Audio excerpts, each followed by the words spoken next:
He slapped her in front of the judge, and in 4 minutes, she ended his career. Nobody in that courtroom expected it. Not the judge, not the jury, and definitely not the woman sitting on the witness stand, calm, composed, and holding a folder filled with photographs, timestamps, and audio clips. Her name was Tasha Ellington. The room was already tense. You could feel it. Not from silence, but from the way people weren't moving, eyes fixed, shoulders stiff, breaths being held in bursts. Tasha had just called out a contradiction in Officer Slater's testimony. One sentence. That's all it took. She'd said, clear and steady, "You said I ignored your orders, but here's a clip from your body cam, Officer Slater. I asked you 3 times, what did I do wrong? Before you even spoke a word." She leaned forward, tapped the file gently. "It's all time-stamped. Would you like to hear it?" He stood up. Not by order, not by protocol. His chair scraped back. His hands slammed the table. The prosecutor didn't even have time to object. Then it happened. He crossed the room in 4 long strides and slapped her. Open palm. Direct hit. The crack of it echoed off the wood-paneled walls like someone fired a starter pistol. Gasps exploded. Someone in the back yelled. A bailiff lurched forward. But Tasha didn't fall. She didn't cry. She didn't even touch her cheek. She looked up at him, eyes wide but dry, and said, "Now they'll believe me." The judge's gavel came down like thunder. "Mr. Slater, you're done. Bailiff, get him out of my courtroom now." Slater didn't resist. He was breathing heavy, red-faced, eyes wild, like he'd just realized what he did. He didn't look at Tasha again. He couldn't. The bailiff cuffed him right there. The jury looked stunned. The judge signaled a recess, and people began to whisper, a low, growing murmur like static rising through the floor. Tasha sat back down, didn't flinch when someone brought her an ice pack. She didn't need it. What she needed was that 4-minute window the judge gave her after recess to finish her testimony. 4 minutes, that's all she'd get. But that would be enough. But before we get to what she said, you need to know who Tasha Ellington really is. Tasha wasn't some random face in a crowd. She wasn't an activist who just popped up for protest season or someone chasing a viral headline. She was from Bakersfield, California, born and raised on the East Side. She grew up watching her mother juggle 2 jobs and still make it to parent-teacher conferences. Her father had passed when she was 10. Car accident. No lawsuits, no payout, just grief and grit. By the time she was 15, Tasha already had a camera in her hand, a second-hand Canon that still had a name scratched into the side. She used to take pictures of things people ignored, busted fire hydrants that never got fixed, bus stops without benches, cops watching corners where kids walked home from school. She saw what people didn't want to admit, and when she couldn't stay silent, she started writing. By 24, she was a freelance journalist, not for big networks, not for the glossy magazines. She wrote for people who lived paycheck to paycheck, for folks who didn't get interviews, only accusations. Tasha made a name for herself with a blog that started from her kitchen table. No ads, no investors, just truth. She'd walk neighborhoods with a recorder, her camera, and a notebook stuffed into a crossbody bag. She covered things that local papers skimmed over, police stops that didn't make the news, unexplained school suspensions, shady city contracts, and people talked to her. Not because she had clout, but because she listened, really listened. That's what made her dangerous to folks like Officer Raymond Slater. See, Tasha had been watching him for months, not stalking, watching, researching. She had been gathering tips about a pattern. Same officer, different women, mostly black or Latina, always claiming the same thing. Unnecessary force, but nothing ever stuck. No footage, no proof. Then came the protest. May 4th, downtown Bakersfield. What started as a peaceful gathering turned tense. The city had approved the march route, but cops showed up early, and so did counter-protesters. Chaos, screaming, and right in the middle of it, Tasha, not holding a sign, not shouting slogans, just recording. She didn't blend in. She wore a bright blue jacket and had a press badge on a lanyard. You couldn't miss her. But that didn't stop what happened next. But before the cuffs, the body slams, and the fake charges, there was something else about Officer Slater that Tasha had picked up on. Something subtle, but it mattered. Raymond Slater had been with the Bakersfield Police Department for 17 years. On paper, he looked like a cop straight out of a recruiting poster. No suspensions, no official complaints that stuck, commendations for courage under pressure. But the people who lived in the neighborhoods he patrolled told a different story. Slater was the type who smiled in front of cameras, but clenched his jaw when the cameras were gone. He had a reputation. Not written, but spoken. Women in the community knew him. Not well, but enough to warn each other. He gets too close.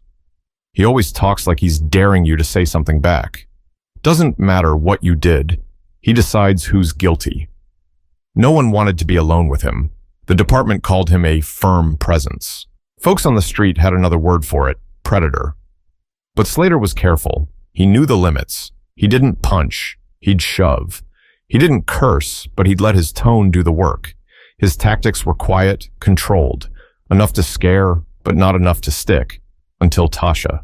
Tasha had first heard about him from a 19-year-old student she interviewed for a story about routine traffic stops. The girl said he pulled her over for swerving, even though she was barely a block from her house. No ticket, no body cam footage released, just a warning and a creepy smile. From there, more women came forward. Stories weren't identical, but the pattern was. Slater escalated situations just enough to justify detainment, then let the system bury the rest. So when Tasha saw his name on the badge at the protest, she didn't panic. She pressed record. Slater saw the badge around her neck. He saw the camera in her hand. He didn't care. He told her to move. She said, "I'm with the press." He stepped closer. "Not in my space, you're not." She didn't run. She didn't yell. She asked for his badge number. That's when he grabbed her wrist hard and pushed her to the ground. Multiple people caught it on video, but only parts, grainy angles, shaky footage, enough to cause outrage online, but not enough for the department to act. And yet, Tasha had something more. She had audio, a hidden mic clipped to her jacket zipper. It caught every word, every threat, every lie. When she filed her civil rights case, folks whispered that she was crazy to go up against a cop with 2 decades of blue behind him. But she wasn't looking to win a headline. She was trying to stop a pattern. But even with all the evidence she had, she didn't expect what happened in that courtroom once he realized his lies weren't working anymore. May 4th started like any other assignment for Tasha. She loaded up her gear around noon, camera bag, portable mic, backup phone, and headed downtown. The protest was scheduled for 2:00 p.m. near Mill Creek Park, a spot where people had gathered dozens of times without incident. She wasn't there to chant. She wasn't waving a sign. She was documenting. That's what she did. Capture the truth and let the public judge for themselves. The first hour was peaceful. Families with kids, college students, a few older folks from the community holding cardboard signs. Chants were loud, yes, but orderly. Tasha kept moving, snapping shots, recording sound bites, asking names before taking any interviews. She clocked Officer Slater around 3:15. He was across the street, arms crossed, sunglasses on, talking to another officer whose name she didn't catch.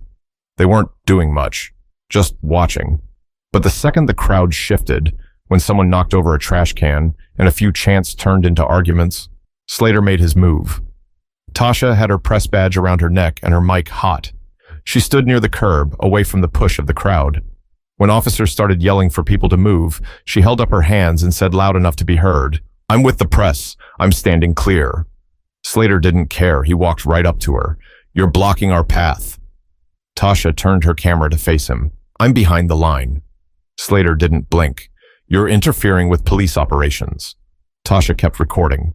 "This is a public sidewalk. I have the right to be here." He stepped in closer. His chest nearly touched her lens. Then he reached out, grabbed her wrist, and twisted, hard. "You want rights? I'll show you how far those go," he said. Tasha let out a short yelp. She dropped her phone, but her mic was still recording, every word. He pulled her down by the arm, slammed her against the sidewalk, and cuffed her. His knee pinned her shoulder. She couldn't breathe right, but she kept repeating, "I'm not resisting. I'm press. I'm press." Another officer hovered nearby, but didn't intervene. They threw her in the back of a cruiser, held her for 6 hours. The charge? Obstructing an officer and inciting disorder. No one read her rights. No one called her attorney. By the time she was released, the department had already issued a statement, claimed she was interfering with crowd control, claimed she was warned multiple times. Tasha went home bruised and silent, but not broken. She backed up her recordings, copied every file to 3 different hard drives. She didn't go public yet. She waited. Instead, she started calling lawyers, one after the other, until she found someone who said, "Let's take this to federal court." Her story gained traction slowly. First on community blogs, then on smaller independent news sites. But the department held firm, claimed Slater had done nothing wrong. It wasn't until the body cam footage was requested, and they claimed it malfunctioned, that things started to shift. Tasha's recordings were clean. Her audio was crisp. She had time logs, synced with GPS data. She had witness statements, and she had photos of the bruises still fresh on her wrist. Her civil rights case was scheduled 6 months later. Slater would testify. So would she. That day in court, Tasha didn't come in angry. She didn't bring drama. She brought receipts. And when she pulled out the clip where Slater threatened her, the one he swore under oath never existed, the room changed. He clenched his jaw. He narrowed his eyes. You could see him cracking. But nobody, not even Tasha, expected that crack to turn into a full-on explosion, a slap that would turn the courtroom upside down. When the court reconvened after the slap, there was no noise, not even the usual rustle of people adjusting in their seats. The courtroom was frozen. Tasha sat upright, her cheeks still red. The judge had cleared the gallery for security. Officer Slater was gone, cuffed and escorted out minutes earlier. The silence was different now, heavier. Judge Bauman leaned forward from the bench. "Ms. Ellington, I'll give you 4 minutes to finish. Use them how you see fit." Tasha didn't blink. She reached for her folder and stood. No theatrics, no emotion in her voice, just her and the truth. She started with the audio, clicked play. A tiny speaker, clipped to her belt, projected the recording into the courtroom. Slater's voice boomed. "You want rights? I'll show you how far those go." Then her own voice. "I'm not resisting. I'm press. I'm press." The scuffle, the zip of handcuffs. His words again. "Next time, don't get in my way." She paused the audio, let it hang in the room. Officer Slater said on this stand that I was yelling, inciting, blocking his line of sight.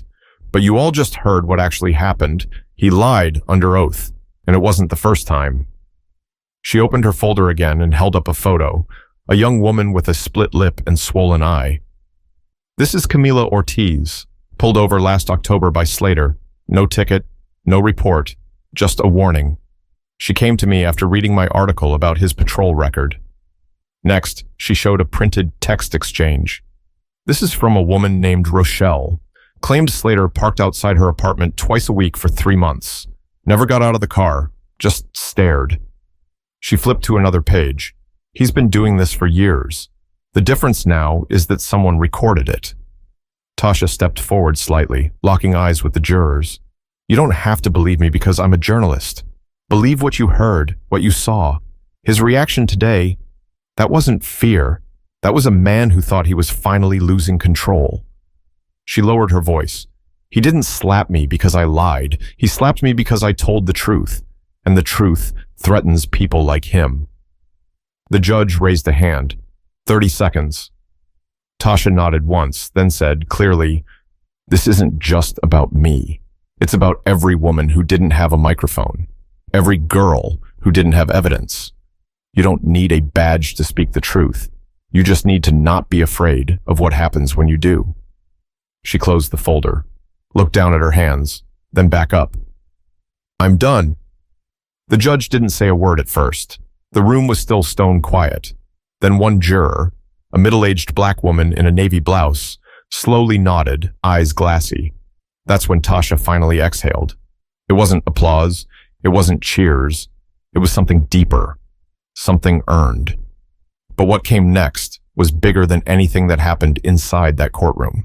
The news broke before court even ended. A freelance journalist assaulted by a police officer in a courtroom. The clip of the slap hit the internet within hours. No music, no edits, just raw footage. The sound of Slater's hand connecting with Tasha's face was all it took. People watched it on loop, millions of times. By morning, #Tasha Ellington was trending. Not just in California, everywhere. News outlets scrambled to catch up. CNN ran a segment, then SABC. Even the networks that usually tiptoed around police misconduct had no choice but to report it. Because it wasn't just about a slap. It was about what led to it. About how a woman, armed with nothing but truth and receipts, stood her ground against a man who wore a badge like armor. And when that armor cracked, the whole country saw what was underneath. The Bakersfield Police Department issued a statement within 48 hours. Slater was placed on immediate suspension. Internal Affairs launched a full investigation. But for a lot of folks, the damage was already done. Not to Tasha, to them. Because suddenly, people started coming forward. Not just in Bakersfield, but from other cities. Women who'd been harassed, mishandled, dismissed. Some had stories from 10 years ago. Some were just weeks old. They saw what Tasha did and decided they weren't going to stay quiet anymore. Tasha didn't go on a media tour. She didn't do late-night talk shows. She gave 2 interviews, one with a local station she trusted and one on a podcast run by a young black reporter out of Fresno. When asked what she felt after the slap, she said, honestly, relief. Not because he hit me, but because everyone saw him for who he really was. That's what I've been trying to show this whole time. The jury ruled in her favor 3 weeks later, unanimous. Slater's testimony was discredited and the court awarded damages. But more important than the money, the judge referred the case to the state attorney general. Tasha had cracked something wide open. She went back to work not long after, still writing, still walking neighborhoods with her camera bag and her recorder. But people stopped her more now, not to congratulate her, to thank her. A grocery clerk in Visalia, a grandmother outside a laundromat in Tulare, a teenage girl at a gas station near Fresno who whispered, I saw what you did. I'm not afraid to speak up anymore. That's what mattered, because Tasha never set out to be a symbol. She just wanted people to see what was real, to stop letting silence be the only option. The courtroom taught her something she already knew deep down. The truth isn't always loud. Sometimes it's calm, precise, patient. And sometimes it only takes 4 minutes to tear down what's been protected for years. If you ever feel like your voice doesn't matter, remember her. Remember Tasha Ellington, the woman who stood her ground, took a slap, and still stood taller than the man who threw it. Tell the truth, even if your voice shakes. Record everything. Don't wait for permission. And when you're ready, speak up. Because someone out there is just waiting for proof that they're not alone. Now, what about you? Are you ready to speak your truth?